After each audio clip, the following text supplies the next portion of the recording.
Sweetheart, hello, hello. It was a decade of baby boomers, burning desires, and rock and roll.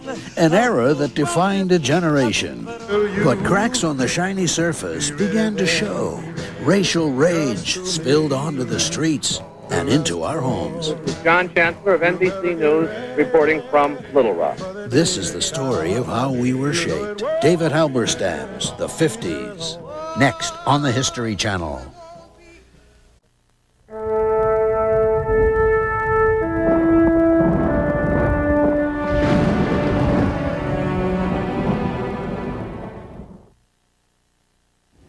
Hello, I'm Roger Mudd.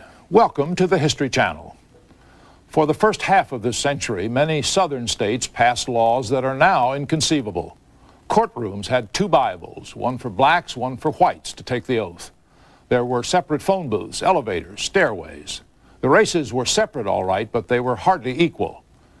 Our series, The 50s, continues with the racial upheavals that beset America on its journey toward greater justice. Our program includes personal remembrances from a reporter who was in the trenches during the Civil Rights Wars, my former colleague at NBC, John Chancellor, who died soon after his interview was conducted. Join us now as the History Channel presents The 50s, The Rage Within.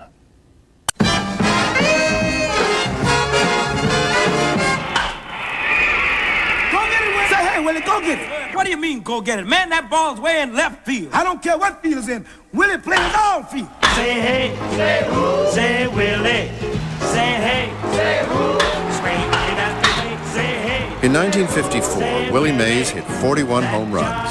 The following year, he hit 50. He runs the bases like a choo-choo train, swings around the second like an aeroplane. His cap flies off when he passes third, and he heads home like an eagle bird. Say hey, say who. In the 1950s, Willie Mays was the most spectacular player in baseball. Once the color barrier in baseball had been broken, Mays was visible proof of what talented black athletes could do if given the chance. But in parts of the country, this all-star baseball player was less than a second-class citizen. In southern states, whites beat and murdered blacks without fear of retribution. At the same time, athletes, entertainers, and musicians were changing the very character of American culture. These cruel contradictions would spark a smoldering rage. The time had come for America to examine the color of its soul.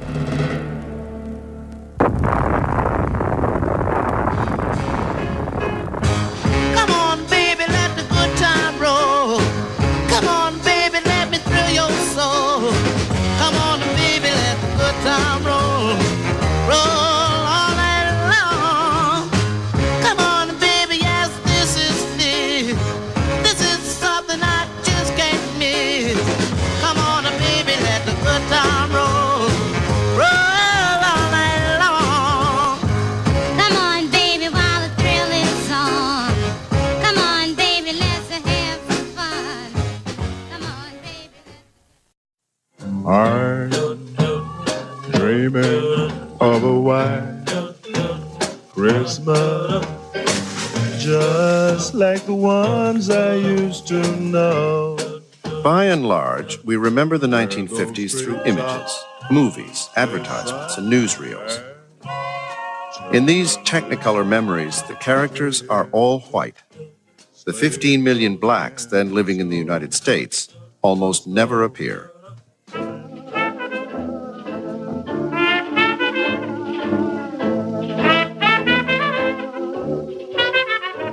I am an invisible man. No, I'm not a spook like those who haunted Edgar Allan Poe. Nor am I one of your Hollywood movie ectoplasms. I am a man of substance, of flesh and bone, fiber and liquids. And I might even be said to possess a mind. I'm invisible, understand, simply because people refuse to see me. In 1952, the book Invisible Man created an immediate sensation. Written by a young man named Ralph Ellison, the novel set the problem of race at the heart of the American character. It wasn't a black problem, it wasn't a white problem. It was an all-American problem. A problem of vision. We were much more, as African Americans, invisible in the 50s than it's possible to imagine now. It's so easy to turn on the television and find somebody black on every channel, and turn on the radio and hear so many black Americans. In those days, it really was an event when somebody black appeared in the media. And so we have to readjust our sights and really think, where do we look to find the invisible ones?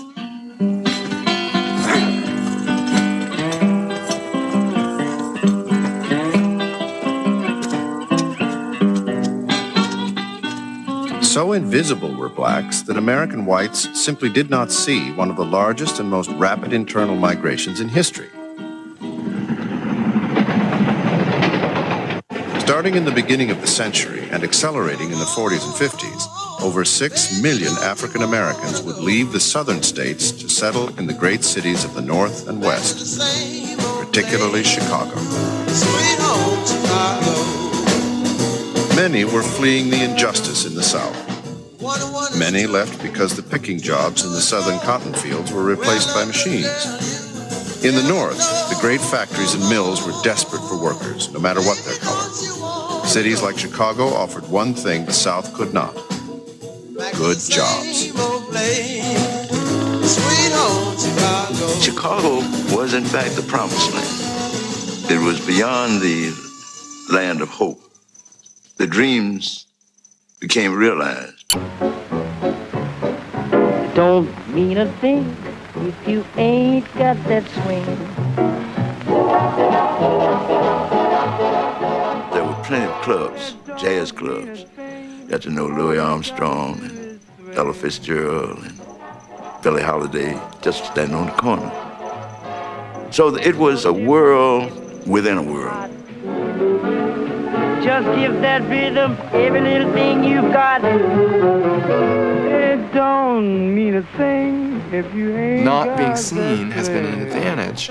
We've been freer from the kind of official thou shalt nots of our culture, freer to invent forms in jazz, freer to invent forms in speech and dance. So much that we know as American in our culture came out of our community, out of our black community, in a way because nobody was watching.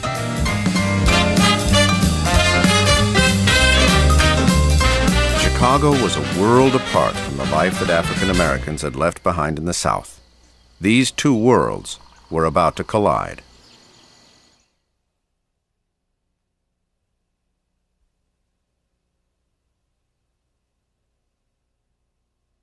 In the summer of 1955, a 14-year-old boy from Chicago named Emmett Till decided to take a trip down south to Mississippi.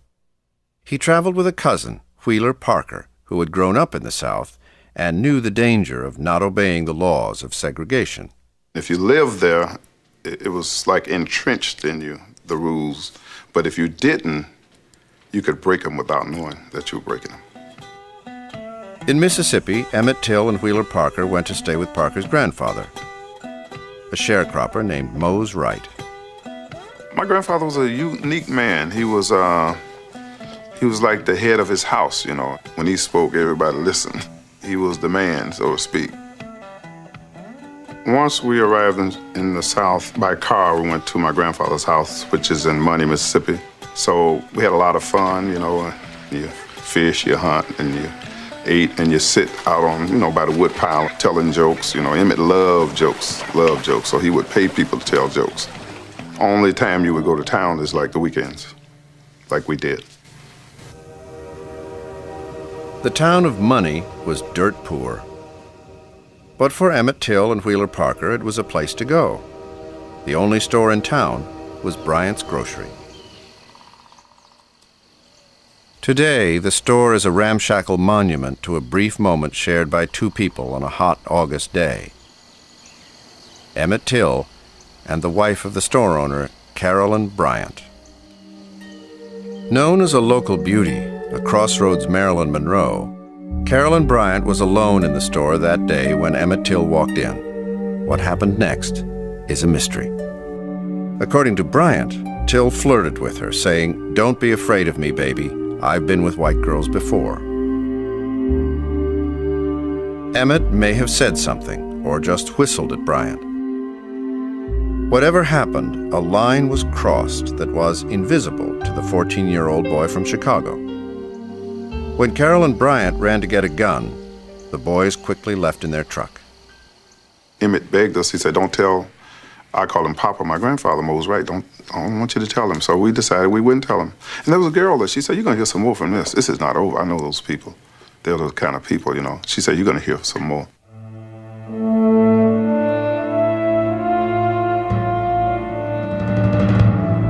Brian heard from his wife what had happened, and he called his half-brother, J.W. Milan, who really was a huge, physically imposing, bullying man, and told him a black boy had been fresh with his wife, which was an affront to all white manhood in the Mississippi of 1955. And he said, I'll come over right now.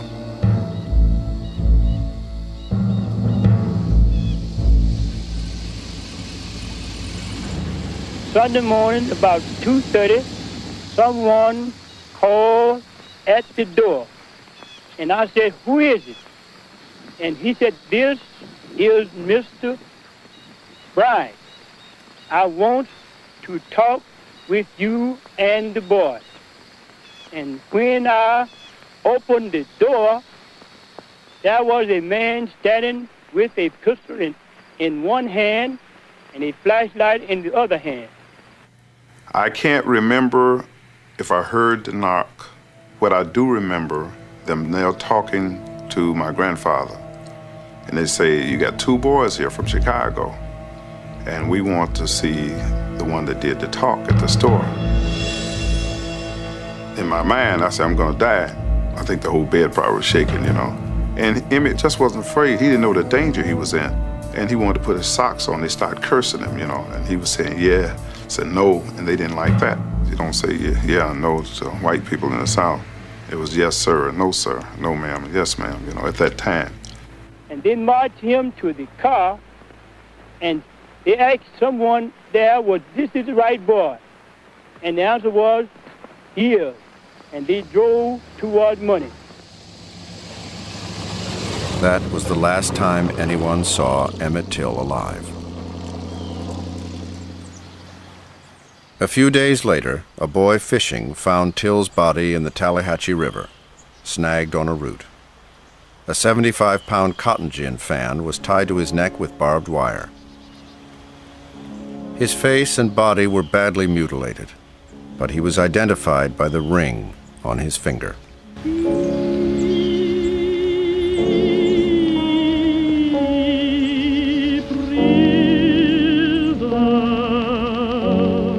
Emmett Till's mother managed to have the body brought back to Chicago.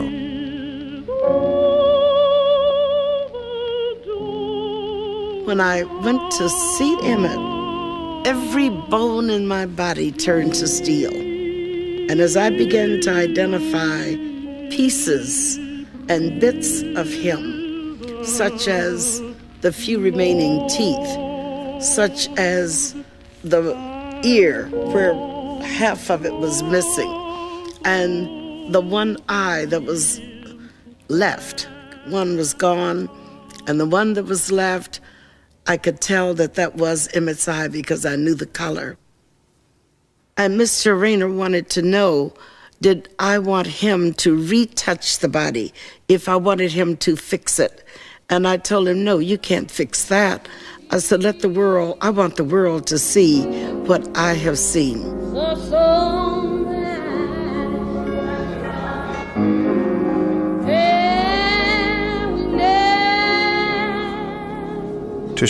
Jet magazine ran pictures of Emmett Till's disfigured corpse, something that helped to make the Till case a national story.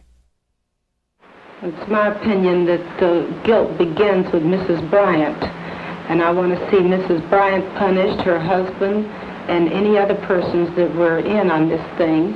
And I feel like the pressure should start from the President of the United States and be channeled all the way down to the township of Money, Mississippi.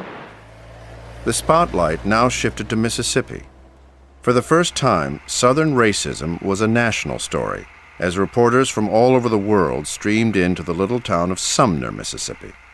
fact, I remember the bus didn't actually go to Sumner. It dropped you off on the road, and you had to walk into the little town, and there was a big sign that said, Sumner, Mississippi, a good place to raise a boy. Sumner, a good place to raise a boy. I remember it very well. Just out of college, an aspiring writer named David Halberstam managed to get an assignment to cover the Till trial. The reporters who had come down from the north were told not to hang around in Sumner at night because otherwise they were going to get picked up and possibly killed and would disappear. It was that explosive. You could just almost feel as you walked down the street that people wanted to jostle you and beat you up. I mean, you could feel the hatred etched on the faces of the local whites towards anyone who was different. You were their enemy. This was not Americans from different states together in a courthouse. This was us and them. This was a foreign land. We never have any trouble until some of our southern niggers go up north and the NAACP talks to them and they come back home. Clarence Strider, H.C. Strider, who was the sheriff, huge man. The word nigger seemed to come from his mouth in every other word. A plantation owner, Strider was furious to learn that he would have to seat black reporters in the courtroom. He squeezed them all in around one small table, jagged with splinters. Strider also put Till's mother there, along with a man who came to monitor the fairness of the trial, Charles Diggs, a congressman from Detroit. Those few white people that I was exposed to were surprised, even shocked, that there was such a thing as a black member of Congress. They don't know anything about anything like that. One of the deputy sheriffs said, "There's a nigger congressman there that says he has a right to have a seat here." And I said, "What? A nigger congressman?" I mean, it was just astonishing to them. I mean, it was as if their world was being turned upside down. The trial started on August 18th. Though 63% of Tallahatchie County was black, every juror was white. According to Mississippi custom, jury service was restricted to white males over the age of 21.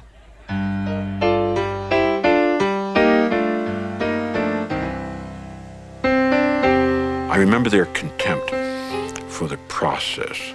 I remember them sort of smirking and winking and sitting out on the front steps as if it were a picnic, giving ice cream cones to their children. I mean, they were enjoying it. It was their largest moment. There was no fear of conviction. The mother of the victim couldn't help but notice the love between parents and children that passed between the family of the accused. Each of them had a little boy on each knee. They both had 2 sons. And their mother, coming behind them, wiping their brows with a cloth, giving them something to drink, fanning them, leaning over to ask them if they were comfortable. The case for the prosecution was solid. Every detail of the murder, including the gin fan, was presented in court. The man who collected much of the evidence was a fearless NAACP representative named Medger Evers. The key witness was Mose Wright, who had been hiding out since the night of the murder. When he appeared in Sumner, he was fully aware of the danger of what he was about to do. I remember his tremendous dignity of Mose Wright and the tremendous, he stood ramrod straight and he pointed at those men, and it was an unforgettable moment. You knew it was a historical moment because you knew nobody in his position had ever done that before.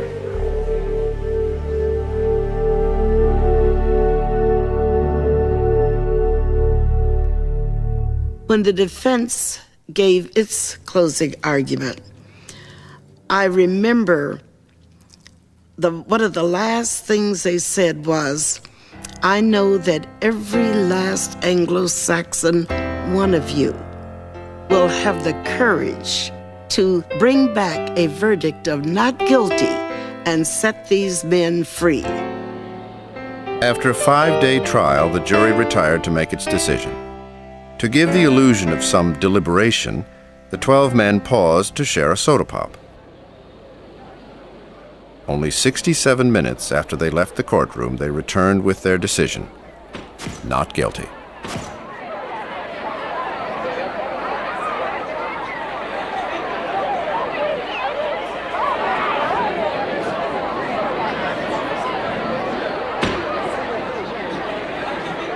When that verdict came through, it was as if to say, it's open season on niggers. And the noise that went up, the celebration that went on, was unbelievable. How do you folks feel now that it's all over? Roy, how about you? I'm just glad it's over with. J.W.? I am too. Mrs. Bryant, Feel fine.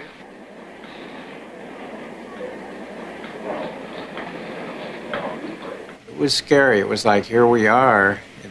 I'm an American. This is America. And this is a place where people can call a child out of a house and take him away. And he's never seen again until his body comes up in the river and he's dead. This was like the most dramatic illustration of the nightmare of what we were living with and what we had created. 2 months after the trial, a journalist named William Bradford Huey paid Milam and Bryant $4,000 to tell him the real story. Because they could not be tried twice for the same crime, they agreed. In a blow-by-blow description, they told Huey how they had stripped the boy, beat him, shot him in the head, tied him to the old cotton gin fan, and then thrown him in the Tallahatchie River. At first they said they didn't plan to kill the boy, but after the way he acted toward them, they felt they had no choice. When they made their story public of how they brutalized this boy, because he would not say he was afraid of them as white people, that just turned us all on. It gave us new energy to get into it. So it was a stimulant, a major stimulant, in pushing people further and deeper into the civil rights movement. In Sumner, one day after the trial took place, a young reporter for NBC Radio named John Chancellor was rushed by a group of whites, furious at the way the northern media had portrayed their town. I had on my shoulder a little tape recorder, a little portable tape recorder that wasn't connected to anything but its own battery. And so what I did was I held up this little microphone and I said, you can do what you want to me, but the whole world is going to know about it if you do it. Know that before you take one more step. And they stopped. The unexpected power of the microphone and the camera would be used by sophisticated young black leaders to make the struggle for civil rights visible to the entire nation.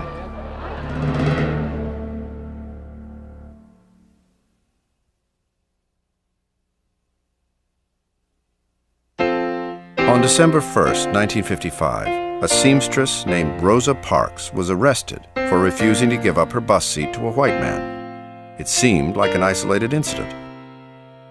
But what was invisible to local whites was the sophisticated network of black activists ready to challenge laws that kept the races separate in restaurants, theaters, and buses. For years, Parks and the others had been preparing for this moment. To protest the arrest, local black leaders called for a bus boycott. The response was overwhelming. Black passengers, the economic backbone of the bus system, happily walked miles rather than ride the segregated buses. The first night of the boycott, a protest meeting was scheduled. As dusk arrived, the church was filled and more than 6,000 people surrounded it to listen over loudspeakers. The keynote speaker was a new minister in town. Just 26 years old, with only 15 minutes to prepare his speech, he was nervous about stepping forward. His name was Martin Luther King. The only weapon that we have in our hands this evening is the weapon of protest. That's all. We are not wrong in what we are doing. If we are wrong, the Supreme Court of this nation is wrong. If we are wrong, the Constitution of the United States is wrong. If we are wrong, God Almighty is wrong. The Montgomery bus boycott had found its spokesman. No one knew it yet, but in Martin Luther King, the growing civil rights movement had also found a charismatic leader who could preach the sermon of equality to the nation. We, the Negro citizens, have decided not to ride the buses in Montgomery until we receive some justice and until we get a hearing, even if it takes a year. Angry whites bombed King's home, but it was King who was arrested for conspiracy to boycott. Yet the arrest played into King's hands. He understood that he could shame the nation by showing the injustice of its laws. From that, I think, came the essential ingredients that Martin King used so well, which was a televised morality play. The more they either arrested them or treated them harshly, the more the media liked it, the better story it was, and the more it worked into the hands of the black protesters as the rest of the nation sat and watched this morality play. We feel that we are right and that we have a legitimate complaint. And also we feel that one of the great glories of America is the right to protest for right. I remember sitting in my living room and I saw this man that looked so impressive coming out of a courthouse or church. And he was announced as Dr. Martin Luther King. And I thought, there's not but one place in the world for me to be. That's Montgomery. I got on a plane and went to Montgomery. Tim Black played an active role in the Montgomery boycott, a powerful marriage of grassroots organizing and articulate leaders who knew how to frame the drama in terms all Americans, particularly the media, could understand. 1 year after they began the struggle, the boycotters won the fight when the Supreme Court declared segregated busing to be unconstitutional. The decision rendered by the Supreme Court yesterday was a victory. Yeah. But it wasn't a victory for colored folks. Don't make that victory that small. It wasn't a victory for 50,000 Negroes of Montgomery. It wasn't merely a victory for 16 million Negroes of America. That was a victory for justice.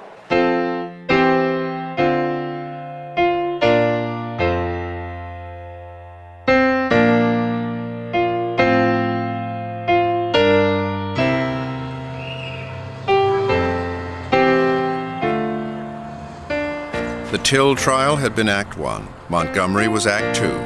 Now the stage was set for Act 3. A TV drama that would shame America in the eyes of the world. A drama in which children would play the leading role.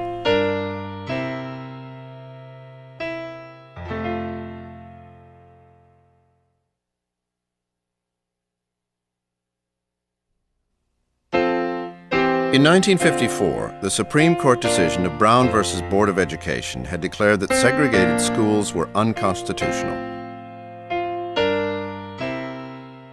To provide equal opportunity for all children, schools across the country would be forced to integrate. In 1957, Little Rock, Arkansas, in order to comply with the Supreme Court, moved to integrate its Central High School. Starting slowly, the local school board chose 9 African-American students for their excellent grades. One of these, Ernest Green, remembers the reaction of a white co-worker. I came to work, and this guy came screaming at me. He said, "How could you do that?"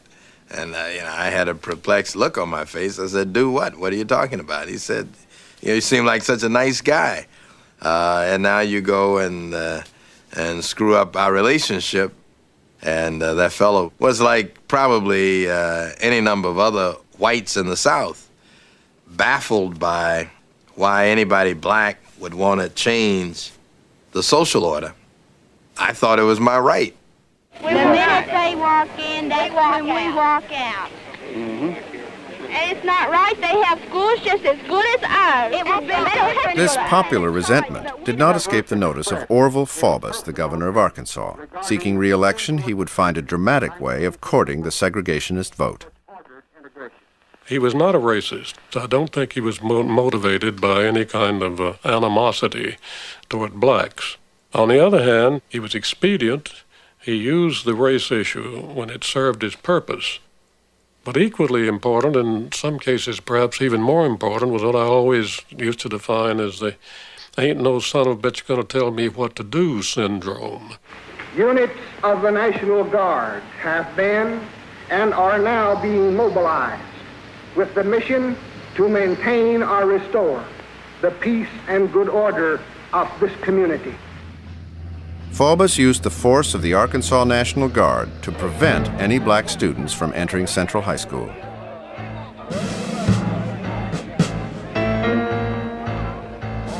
Afraid of potential violence, the NAACP called back the black children who were supposed to attend school that day. But one girl, Elizabeth Eckford, didn't have a phone. She went to school alone.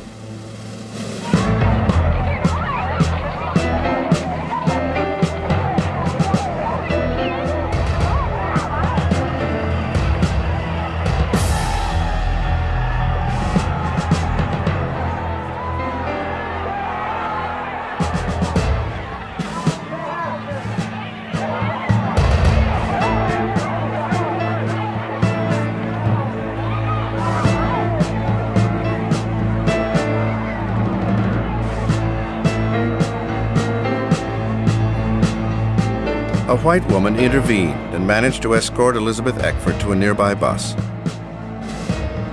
But TV viewers around the country had been horrified by what had happened to the young girl. President Eisenhower tried to reach a compromise with Faubus. But when Faubus called off the National Guard, he left the explosive situation in the hands of a few local police. When the students managed to sneak into school through a back entrance, the white crowd turned on a black reporter outside the school.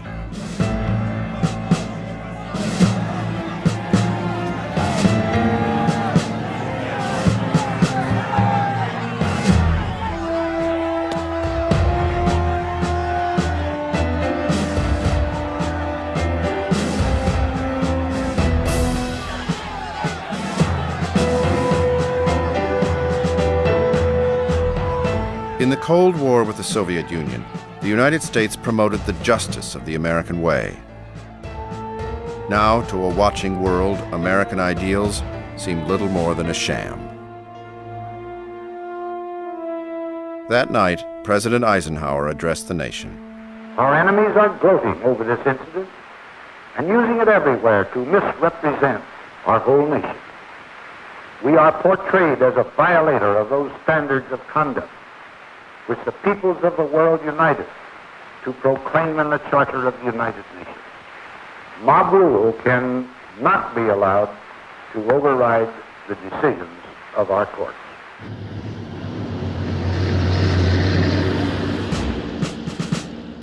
Eisenhower ordered the invasion of Arkansas by units of the 101st Airborne Division. The Army had instructions to maintain order and to secure the safety of the black students while they attended school. To Orville Faubus, it was a replay of the Civil War. We are now an occupied territory. In the name of liberty we hold so dear, in the name of decency which we all cherish, what is happening in America? Eisenhower calling out the federal troops was the beginning of a real aid and assist to the modern civil rights movement, because it put the federal government fairly behind the desires and efforts of black citizens. The first time anybody could think of that. Somebody cared about us, somebody cared about protecting our rights, somebody cared about black citizens.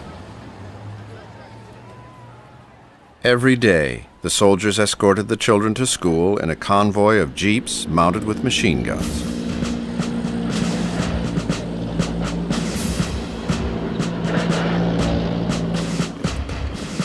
You know, this is a group of 9 teenagers, and we get out of this station wagon.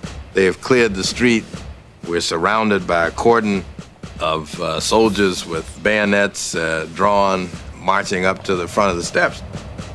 You had, you know, it was an overwhelming moment. They are in the school now. The students whom you see still on the steps up there, were television about 200 had of them when the reached its mobile stage. It could take you where you could not be, which is the most important thing about television, and show you things you could not see. Everyone would get up in the morning and turn on the television. We got television now. Turn on the television to see what happened in Little Rock. The Army moved Before its TV, paratroopers up. racism had been invisible to most whites. Now, as sets across the nation tuned into the Little Rock story, Americans saw their moral scars exposed by a new group of reporters. John Chancellor of NBC News reporting from Little Rock.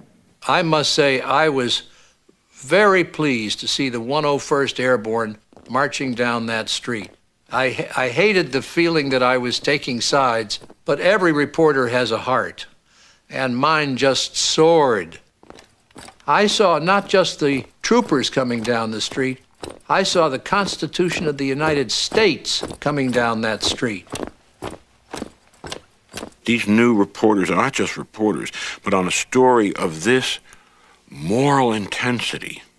John Chancellor and the men like him are, in fact, modern-day prophets. And he might as well be saying, as the film is rolling, this is a sin, this is a sin, this is a sin.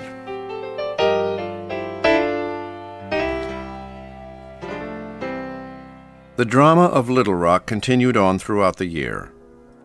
Despite military guards in the hallways, the 9 children endured insults, cruel pranks, and assaults. But by June, one senior, Ernest Green, did receive his diploma in a ceremony attended by Martin Luther King.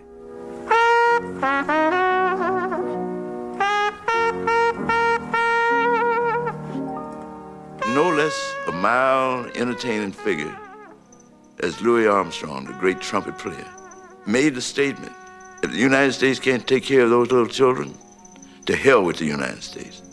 Shocked, Louis Armstrong said that. Nice, mild Louis. Nobody knows the trouble I've seen. He had been hiding himself. He had been invisible. His real self had been invisible.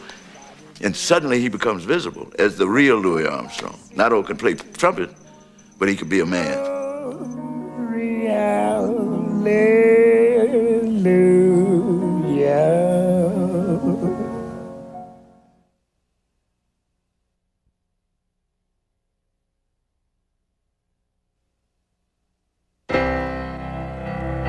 Bill Russell raged against his invisibility, the skills that most people couldn't see, and the humanity they wouldn't recognize.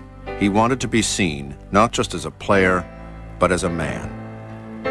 He would do these superhuman things at times during games that only a guy that needed to win, I mean down deep in his guts, needed to win, would do. Bill Russell was born in Monroe, Louisiana in 1934. As a young boy, he was smart and unusually sensitive to the world of the Old South. I am the blockade on the balls caught in your hand. At the age of 9, Russell and his family left Louisiana and became part of the Great Black Migration to the north and to the west.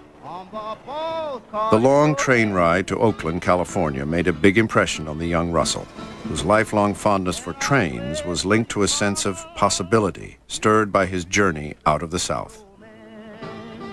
In Oakland, Russell saw basketball as a way to move on up to a better life. As a senior, he impressed local scouts who offered him a scholarship at the University of San Francisco, where the team was known as the Dons. Devil or angel, I can't make up my mind.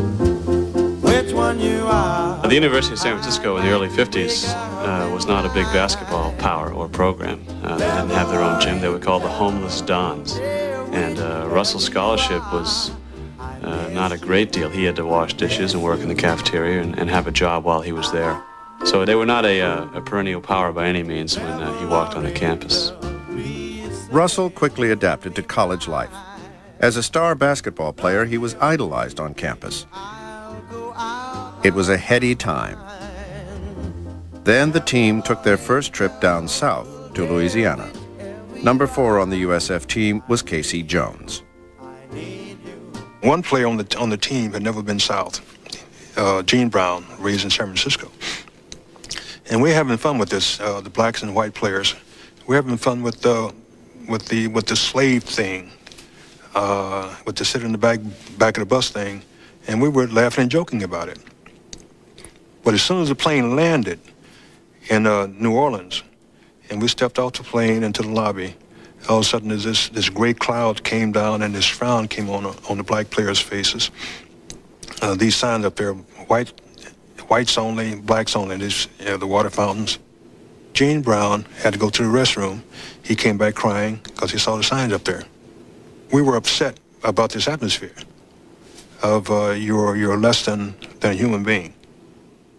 We stepped on the court that night, and you saw this scowl on Bill Russell's face, which indicated to everyone else that, okay, so this is what it's about. We are going to tear this team apart. And we went out and just murdered the other team about 20, 25, 30 points.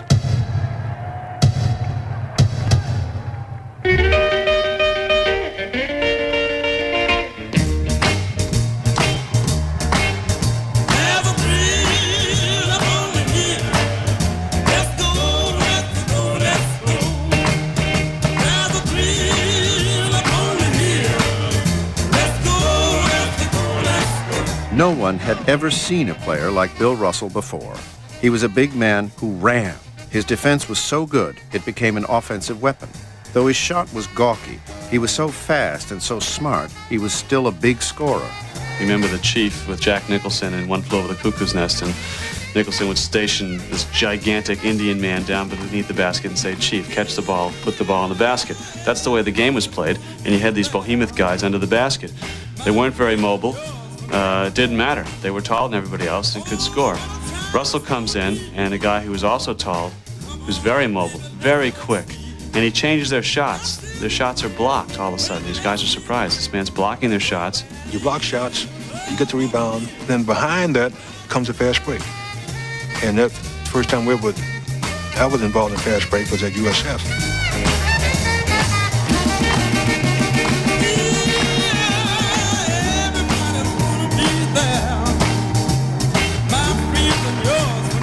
After one early loss in his junior year, Russell made sure that the Dons never lost again.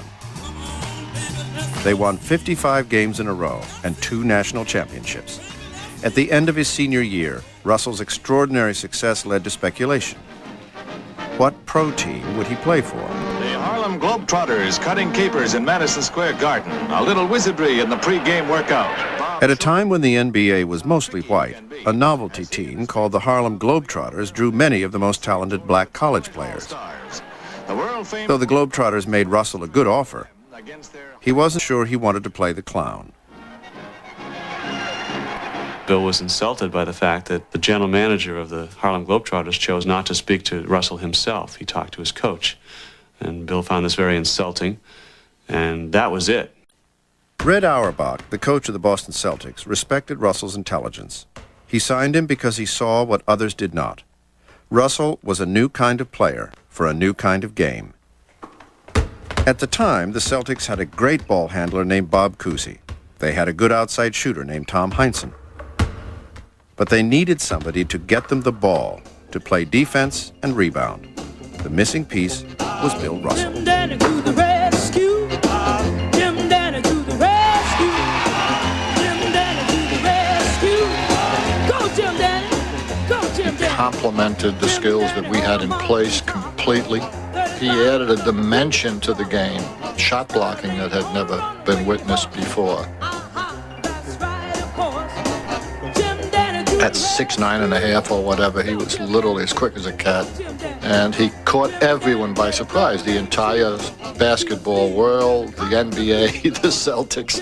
And as I say, the result was, 11 championships in 13 years.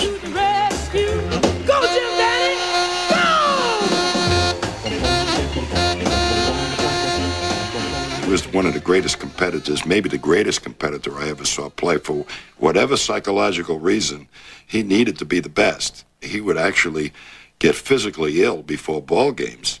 That's how important in his life playing a basketball game was. Russell would vomit before the big games, and that was the deal, that they couldn't go out of the locker room until Bill had done his thing over in the stall. Some felt that Russell didn't really enjoy the game. For him, it was a mission, a way to release a deep rage within. I think the source of the anger is the racial issue, the disrespect shown human beings because of their color. And he just has total disdain for civilization being in this mode. I mean, not respecting a person for being a human being. In cities like St. Louis, which were still segregated, where they couldn't get service in a coffee shop, and where there were a lot of racial taunts when he played, he always played his best. As it happened, the Celtics met the St. Louis Hawks for the title in Russell's first year. For Russell, it was an opportunity to prove something to St. Louis and the country. The series came down to a seventh and final game. With only a few seconds remaining, one of the Hawks streaked all alone toward the basket to win the game when Russell performed a superhuman feat. Russell went by me like I was standing still. He ran the length of the court faster than they could make one long pass and one dribble to the basket. He lays it up, it's blocked by Russell blocked the shot. Russell finished with 32 rebounds and 5 blocked shots. In the celebration afterwards, teammates shaved off Russell's goatee. He was a very rare athlete, where stats didn't mean anything. He made his teammates better. And the teammates, I don't know what they thought of him off the floor, away from the game, but I think when they were playing the games, they all loved Bill Russell. Russell loved playing for the Celtics, but he did not like the city of Boston. At first, the only black player on the team, he felt that fans revered him as a player, while they denied the humanity of ordinary African Americans. It was a northern city, but there was an undertow, a cultural undertow of racist that he must have found odious, and he kept himself apart. He acted as if he was in a foreign country, and maybe he was. In one ugly incident in Boston, thugs broke into Russell's house and scrawled the word nigger on the walls. And a lot of Boston people don't understand that this truly did happen. And he never mentioned it because he didn't want to let those people know that they had hurt him that much. We saw within our unit the complete Bill Russell. Once he stepped outside of that unit, on a plane, on a train, in a hotel lobby, he would pull the shade. Off the court, Russell refused to meet the expectations of fans and reporters. He rarely agreed to interviews, and over the years he infuriated fans by refusing to sign any autographs, ever. One day, when I asked him to sign a picture because I wanted all of the players that I had played with to sign an autograph, and he refused. And I didn't take that too well. I said, hey, I can understand you not signing for everybody else. I said, but I'm different. I'm a teammate stuff. And he stuck to his guns. He just wouldn't sign. Real pain. He wouldn't sign. Bill Russell believed that the autograph was not worth anything. Really what the whole encounter was for a person to meet another person. And he would shake their hands, and he would spend more time talking to them, but he wouldn't give them the autograph, because by giving him the autograph, the meeting was not the meeting of two people. Russell led the Celtics to 11 championships in 13 years. He had changed the game of basketball, and he had let everyone know that was not nearly enough. I think the entire generation that he belonged to was more activist. The country was paying attention. This was a great theater of integration. These men were proud. They were college educated. They were extremely articulate. Bill Russell's a very articulate man. He writes very well. And they had something to say.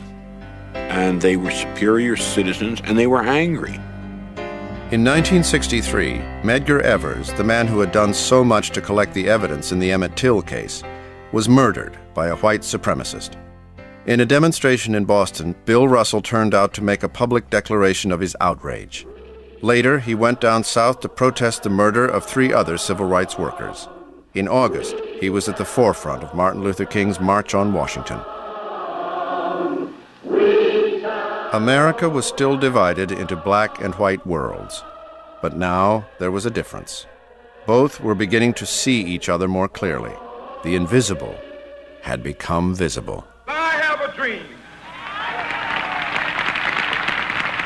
My 4 little children will one day live in a nation where they will not be judged by the color of their skin, but by the content of their character. I have a dream.